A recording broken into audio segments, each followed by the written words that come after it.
नमस्कार, मैं रचना शर्मा और चढ़ती कला एमटीवी देख रहे हैं सभी दर्शकों का स्वागत करती हूं। आप देख रहे हैं हरियाणा के समाचारों की शुरुआत से पहले एक नजर आज के मुख्य सुर्खियों पर।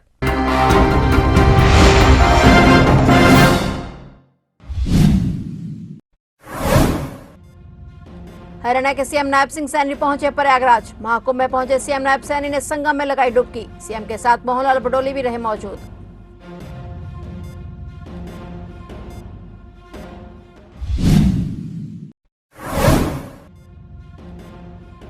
हरियाणा स्थानीय निकाय चुनाव, नगर निगम और परिषद चुनाव पार्टी सिंबल पर लड़ेगी भाजपा। नगर पालिका पर करेंगे विचार विमर्श।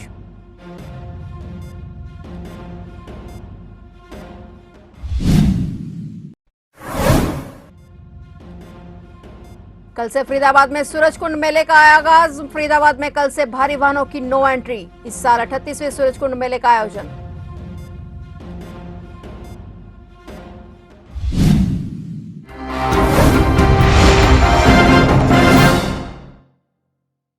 प्रयागराज के महाकुंभ 2025 में श्रद्धालुओं के आने का सिलसिला लगातार जारी है। 45 दिनों तक चलने वाले महाकुंभ 2025 के पहले 24 दिनों में 39 करोड़ से ज्यादा श्रद्धालुओं ने त्रिवेणी संगम में पवित्र डुबकी लगाई है। आज महाकुंभ का 25वां दिन है। श्रद्धालु आस्था की डुबकी लगा रहे हैं और अब तक 39 करोड़ से अधिक लोग त्रिवेणी संगम में आस्था की डुबकी लगा चुके हैं। कल प्रधानमंत्री नरेंद्र मोदी भी पावन स्नान कर चुके हैं। वहीं आज हरियाणा के मुख्यमंत्री नायब सिंह सैनी भी प्रयागराज पहुंचे। सीएम नायब सैनी के साथ भारतीय जनता पार्टी के प्रदेश अध्यक्ष मोहनलाल बडोली भी मौजूद रहे। सीएम सैनी ने रेल पक्का घाट पर पहुंचकर पूजा अर्चना और स्नान किया। सीएम सैनी ने उत्तर प्रदेश के प्रयागराज में चल रहे महाकुंभ में शामिल होकर मां गंगा का पूजन किया। सीएम नायब सैनी ने आज संगम में डुबकी लगाई।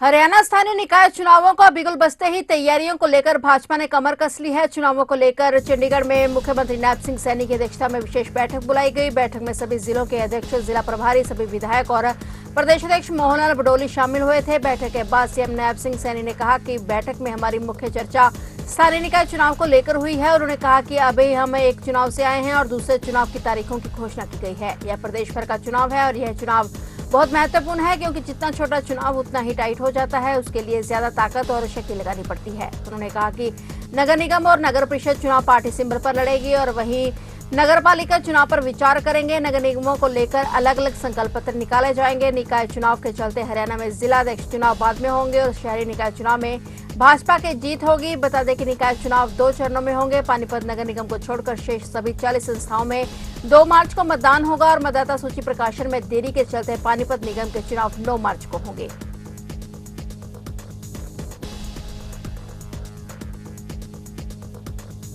दिल्ली विधानसभा चुनाव में वोटिंग के बाद एग्जिट पोल के आंकड़े सामने आ गए हैं और आंकड़ों को देखकर भाजपा नेताओं में खुशी की लहर है। उन्होंने कहा कि बीजेपी सत्ता में वापसी करती दिख रही है। वहीं दिल्ली चुनाव के एग्जिट पोल पर परिवहन मंत्री अनिल विज ने कहा कि वो पहले दिन से ही कह रहे हैं कि भाजपा जीतेगी। उन्होंने कहा कि हरियाणा के एग्जिट पोल पर भी कहा था कि भाजपा जीतेगी और दिल्ली में भी यही होगा और भाजपा दिल्ली में सरकार बनाने जा रही है। पंजाब के एनआरआई मामलों के मंत्री कुलदीप धालीवाल ने अमेरिका से डिपोर्ट हुए युवाओं को लेकर प्रधानमंत्री नरेंद्र मोदी से अपील की है कि ट्रंप उनके दोस्त हैं और उन्हें ट्रंप से बात करनी चाहिए। जिस पर प्रतिक्रिया देते हुए हरियाणा के कैबिनेट मंत्री ने कहा कि किसी भी देश में कोई अवैध तरीके से रह रहा है तो उसे बाहर निकालने का उस देश को पूरा हक है। ट्रंप ने कोई गलती नहीं की। विज ने कहा कि हमें इससे सबक लेकर कोई नीति बनानी चाहिए क्योंकि भारत में भी लाखों करोड़ों लोग ऐसे ही घूम रहे हैं। ये पैदा कहीं हुए हैं और रोटियां भारत की खा रहे हैं। उनके बारे में सोचना जरूरी है। इस दौरान परिवहन मंत्री अनिल विज ने पत्रकारों के और भी सवालों के जवाब दिए। कल से फरीदाबाद में सूरजकुंड मेले का आगाज हो रहा है। इस साल 38वें सूरजकुंड मेले का आयोजन किया जा रहा है और इस बार के मेले में बहुत खास होने वाला है। यहाँ कई लोग नृत्य की प्रस्तुतियां दी जाएंगी और वहीं इस बार मेले के लिए एक थीम सॉन्ग भी तैयार किया गया है। शुक्रवार 7 फरवरी से शुरू हो रहे सूरजकुंड मेले का लोग बेसब्री से इंतजार कर रहे हैं। हर साल सूरजकुंड मेले का आयोजन फरीदाबाद में किया जाता है। मेला 7 फरवरी से 23 फरवरी के लिए आयोजित किया जाएगा। बता दें कि मेले में मुख्य अतिथि के तौर पर केंद्रीय पर्यटन मंत्री गजेंद्र सिंह शेखावत को आमंत्रित किया गया है। उनके द्वारा ही मेले का उद्घाटन भी किया जाएगा। जानकारी के अनुसार न केवल थीम सॉन्ग बल्कि मेले के उद्घाटन के दौरान एक भारत श्रेष्ठ भारत की थीम कलाकारों द्वारा प्रस्तुत दी जाएगी और मेले में 1300 शिल्पी हिस्सा लेने वाले हैं। वहीं सुरक्षा के लिए सैकड़ों पुलिसकर्मियों को तैनात किया गया है और पूरे इलाके को आधुनिक कैमरों से कवर किया गया है। पंजाब हरियाणा के खनौरी बॉर्डर पर 73 दिन से आमरण अनशन पर बैठे किसान नेता जगजीत सिंह डल्लेवाल ने एक वीडियो जारी की है, जिसमें हाथ जोड़कर उन्होंने देश भर के किसानों से 12 फरवरी को होने वाली महापंचायत के लिए खनौरी पहुंचने की अपील की है। डल्लेवाल ने कहा कि आंदोलन का 1 साल पूरा होने के उपलक्ष्य में इस दिन खनौरी मोर्चे पर किसान महापंचायत होगी, जिसमें बड़ी गिनती में किसानों के शामिल होने से मोर्चे को मजबूती मिलेगी और केंद्र पर भी मांगे मानने के लिए दबाव बनेगा। बता दें कि केंद्र सरकार के साथ 14 फरवरी को किसान नेताओं की बैठक होगी। डल्लेवाल ने वीडियो संदेश जारी करते हुए हरियाणा के उन किसानों का भी धन्यवाद किया जो मंगलवार को अपने खेतों के ट्यूबवेलों से पवित्र जल लेकर किसान मोर्चे पर पहुंचे थे। उन्होंने किसानों से अपील भी की कि 12 फरवरी को किसान आंदोलन का 1 साल पूरा होने पर खनौरी मोर्चे पर आयोजित महापंचायत में अधिक से अधिक संख्या में पहुंचे, ताकि उन सबके दर्शन करके उन्हें नई ऊर्जा मिल सके, जिससे वे 14 फरवरी को केंद्र सरकार के साथ होने वाली मीटिंग में शामिल होकर किसानों का पक्ष मजबूती से रख सके। गौरतलब है कि इससे पहले 11 फरवरी को रतनपुरा मोर्चे पर किसान महापंचायत होगी, जिसके लिए राजस्थान के किसान गांव-गांव जाकर जोर शोर से प्रचार कर रहे हैं।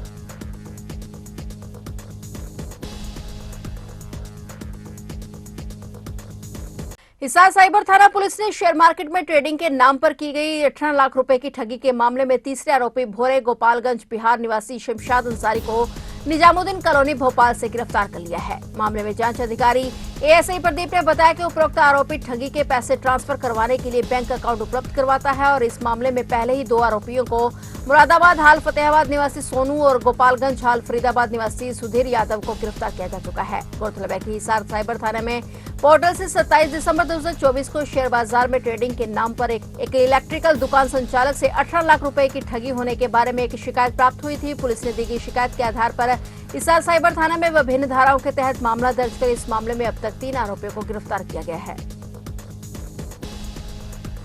गन्नौर क्राइम यूनिट ने आबकारी विभाग की टीम के साथ संयुक्त कार्रवाई करते हुए गांव उदेशीपुर में एक मकान से भारी मात्रा में अवैध शराब बरामद की है। पुलिस ने शराब जब्त करने के साथ ही मकान में अवैध शराब का स्टॉक करने के आरोप में मकान मालिक को गिरफ्तार कर लिया है। टीम को गुप्त सूचना मिली थी कि उदेशीपुर में धीरेन्द्र उर्फ ध्रुव अपने मकान में अवैध शराब का स्टॉक कर रखता है और उसे दिल्ली में सप्लाई करता है। सूचना पर पुलिस ने आबकारी निरीक्षक नवीन यादव को मौके पर बुलाया और जांच के दौरान मकान के कमरे से 202 पेटियां शराब बरामद हुई, जिसमें विभिन्न ब्रांड की अंग्रेजी और देसी शराब के कुल 10,060 पौवे मिले, जिन पर फॉर सेल इन चंडीगढ़ का लेबल था। और बताया जा रहा है कि आरोपी धीरेन्द्र पुलिस को कोई वैध दस्तावेज भी नहीं दिखा सका, जिसके बाद पुलिस ने बरामद शराब को जब्त कर आरोपी के खिलाफ आबकारी अधिनियम के तहत मामला दर्ज कर उसे गिरफ्तार कर लिया है। पुलिस ने आरोपी को 2 दिन के रिमांड पर लिया है। रिमांड अवधि के दौरान पुलिस इस मामले से जुड़े अन्य आरोपियों का पता लगाने का प्रयास करेगी और आरोपी पंजाब और अन्य जगहों से सस्ती शराब लाकर मोटे मुनाफे पर दिल्ली में बेचता था। चरखी दादरी से दिल दहला देने वाला मामला सामने आया है। यहाँ एक बेटी ने कुल्हाड़ी से वार कर अपनी ही मां की दर्दनाक हत्या कर दी। गांव पैंतावास कला के खेतों में बेटी ने वारदात को अंजाम दिया। वारदात को अंजाम देकर गांव से वह फरार हो गई और खेतों में महिला का शव पड़ा देख ग्रामीणों ने पुलिस को सूचना दी। मौके पर पहुंची पुलिस ने मृतका के पास पड़ी खून से सनी कुल्हाड़ी भी बरामद कर ली है। जानकारी के मुताबिक मां बेटी कुल्हाड़ी लेकर खेतों में लकड़ी काटने गई थी और इसी दौरान बेटी ने मां की हत्या कर दी। हत्या करने के बाद बेटी मौके से भाग गई है। शव को पोस्टमार्टम के लिए दादरी के सिविल अस्पताल पहुंचाया गया। मृतका के पति ने अपनी 2 बेटियों सहित दामाद और उनके परिजनों पर षड्यंत्र के तहत हत्या करने का आरोप लगाया है। शिकायतकर्ता सुनील कुमार की शिकायत पर सदर थाना पुलिस ने मृतका की 2 बेटियों सहित 5 पर हत्या का केस दर्ज कर लिया है। तो आप देख रहे थे हरियाणा के समाचार और नए समाचारों के साथ फिर से हाजिर होंगे। तब तक के लिए देखते रहिए चढ़ती कला टाइम टीवी।